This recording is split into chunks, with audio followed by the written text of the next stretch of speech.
Hey guys, Matt Walksler. We're back here at Wheels Through Time in the one-of-a-kind motorcycles exhibit. This week we're highlighting one-offs for the Drive for History. Today we're inside the teen shop and we're going to be firing up the world's only Elk motorcycle, 1914 Elk, one-of-a-kind machine. Now here at the museum there are literally dozens of one-of-a-kind motorcycles dating back really to the earliest days of American motorcycling.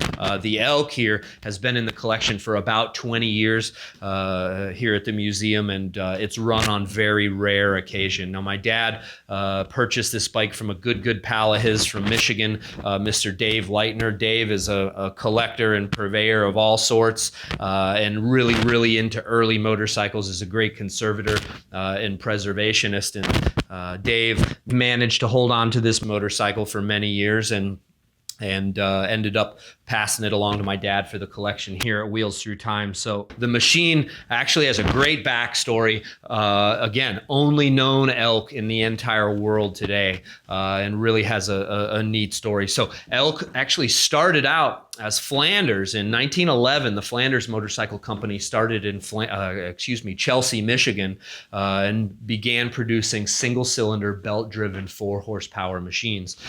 So Chelsea operated through about mid-1914. At one point, they even claimed to have the largest factory in the entire world, the largest motorcycle factory in the world. Even had a test track right there around the factory. So short-lived company, just 1911 to 1914. So about 3.5 years.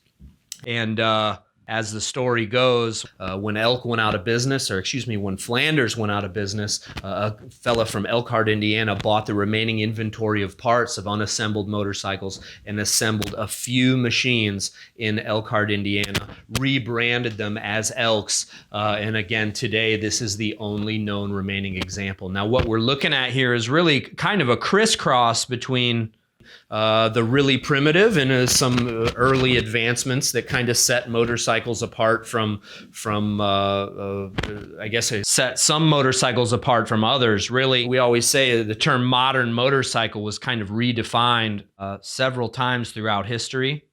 And if you didn't adapt to those new changes, oftentimes you went out of business. So the Elk, again, over on the other side, Steve, check this out. 1914 atmospheric valve, 4-horsepower engine. So what you'll notice here, single cylinder engine, and what you see on these atmospheric engines is the lack of a push rod. So the intake valve, and again, this is an I over E engine, intake over exhaust. You've got the exhaust lifter here that's actually enclosed in the lifter cover. So there is a mechanical exhaust valve. The intake valve, however, up on top, the intake valve opens down. It's operated only by the suction from the cylinder. So primitive setup really all depends on the weight of the valve, the compression of the machine, and the tension of the spring. If you get too tight of a spring, it can't open the valve. Motorcycle won't run. If you get too loose of a spring, it can't close the valve, and the motorcycle can't carry any sort of RPM. So hence that need for the mechanical intake valve. At this time, companies like Indian, companies like Harley, companies like Excelsior had already gone to atmospheric intake valves, which is potentially one of the reasons that Flanders had went out of business and why there were so few Elks produced. So again, atmospheric intake, just a 4-horsepower machine. This machine displaces 500 cc's. Believe it or not, it runs down the road pretty good. It'll run about 45 miles per hour. So as far as the advancements on the machine that kind of separated it from some of the earlier, more primitive machines, one of the first big advancements in motorcycling was the spring fork. You can imagine all this stemmed from bicycles. As motorcycles considerably heavier, 80, 90, 100 pounds heavier than your average bicycle, considerably more vibration. As they carry more speeds, the bumps on the road cause considerably more problems. So the Elk here, and as did the Flanders, actually had a spring setup with a leading link front suspension. So at the time, this was a big advancement, and it was a big deal. Over on the other side here, now connected to the engine, is where you kind of see some of the other advancements. Early on, most motorcycles of this era, I guess most motorcycles prior to this era, 1900s and early 19 teens operated with a flat belt. As you can see, big old belt pulley connected to the rear wheel here. Smaller belt pulley on the motor up front, and then it's all operated with a tensioner here, so loosens the belt, tightens the belt. And then there's any degree of slip in between. What the Elk's big advancement was they actually incorporated a motor clutch also. So the second lever here operates an Eclipse motor clutch. The Eclipse company operated, I believe, through probably even the mid or late 19 teens. For some of those of you guys that have seen the Harley and Harley and the Davidsons, if you remember the scene about the big lawsuit, it was actually Eclipse that had sued Excelsior, Harley Davidson, and Indian over their clutch setup. So each of those companies actually were forced to change their clutch. Eclipse won the lawsuit. So the Eclipse motor clutch here, primitive, but at the same time functions very much like a regular clutch, multi-plate clutch system. So some of the other advancements here, there's actually a throttle controlled oiler. Okay, there's no oil pump on this machine. Again, total loss oil system, but the throttle controlled oiler actually operates a valve on the oil drip system that allows the engine to feed more oil to the lower end as you get harder on the throttle. So again, pedal start, pretty simplistic stuff. Coaster brake, okay? So the way that you stop this bike, you actually back pedal.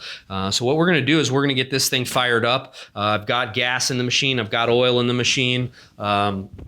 Pretty simple setup as far as starting this machine. There's a compression release over on this side. What that does is raise the exhaust valve. That allows you to pedal this motorcycle over with less resistance without fighting compression. So when you pedal this thing over without the compression, you build some inertia in the flywheels there, drop the compression release, give it a little bit of gas, and the thing should fire right up. So first thing we're gonna do is turn the fuel on. Fuel shut off is over on this side. Simple petcock.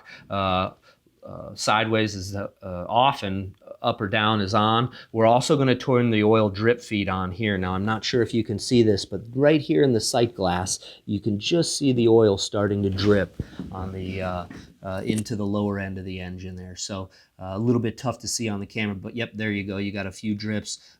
They said 6 to 8 drips per minute is usually pretty standard. And again, the Flanders has the throttle controlled mechanism to give it more oil as you get more gas. So choke right here. So what we'll do is we'll pull the choke out. Now the way this works, again, primitive stuff. This is a Schebler HX style carburetor, screw-on type of carburetor. There's a pretty primitive air metering device. It's actually a flap back behind the mouth here. So what you're doing, it's spring loaded. So as you pull the choke out, you're actually tightening the spring there, making it harder to draw in air. Actually richens the air fuel mixture. So we'll fire this up and then pull the choke right off as soon as we get it running. So I'm going to climb aboard here.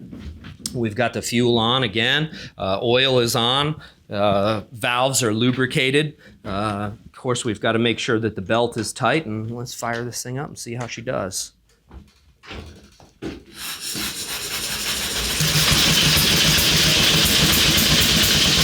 Fired right up.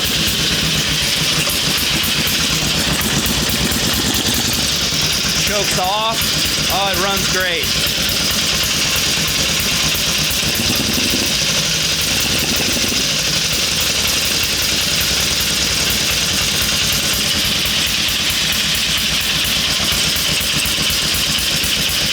So we've got the clutch pulled back, and we'll make this rear wheel come to a stop.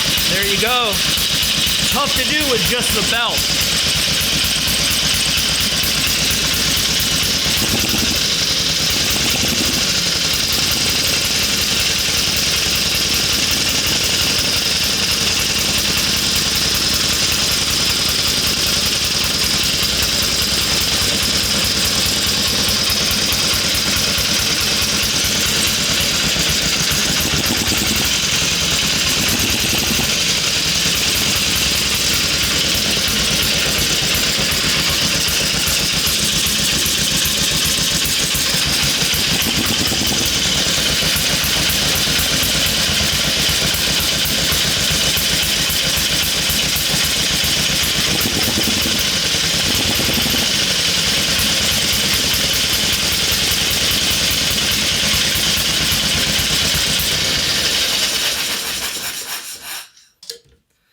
It runs like a top. Guys, one of the last of the really primitive American motorcycles. Proud to have it on display here at Wheels Through Time. The Elk, made in Elkhart, Indiana, one-off machine. Again, guys, we're highlighting one-of-a-kind motorcycles all this week on the Drive for History.